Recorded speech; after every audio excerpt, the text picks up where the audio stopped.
হিল্লু guys, ভাবছো তো এত আনন্দ কিসের? আরে সকাল সকাল আমার বাড়িতে চলে এসেছে একটা পার্সেল। চলো এবার পার্সেলটা খুলে দেখা যাক এর ভেতরে কি আছে। ও মা, পার্সেল খুলে দেখি অ্যামাজন থেকে পার্সেল এসেছে আমার। প্যাকেটের ভেতর প্যাকেট, প্যাকেটের ভেতর প্যাকেট। উফ বাবারে বাবা, আরে এটা তো ডিজিটেকের সেই ভাইরাল মাইকটা। হ্যাঁ, এইটাই আমি কিনেছি। এটার দাম নিয়েছে 700 টাকা।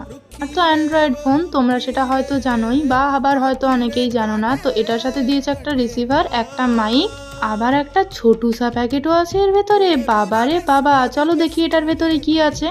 এর জন্য একটা ক্যাপ রয়েছে, আর একটা রয়েছে একটা চার্জারের কর্ড, আর সাথে দিয়েছে এই ছোট্ট কিউট ব্যাগটা। তোগুলো জিনিসের মধ্যে এই ব্যাগটা কিন্তু আমার ভীষণ কিউট লেগেছে। আরেকবার তোমাদের দেখিয়ে দিই, এই দেখো, এইটা হচ্ছে মাইকটা, সাইডে চার্জে দেওয়ার জায়গা রয়েছে, আর এইটা মাইকের ক্যাপটা, এইটা হচ্ছে রিসিভারটা, আর এই দেখো এইখানে এইবার যেটা দেখাচ্ছি এইটা কিন্তু চার্জে দেওয়ার জন্য কর্ডটা, আর এই হচ্ছে যে ব্যাগটা তোমরা দেখলে, এই ব্যাগটা। মাইকের রিভিউ তো আসছে পরের পার্টে, ততক্ষণ চ্যানেলটা সাবস্ক্রাইব করে দাও।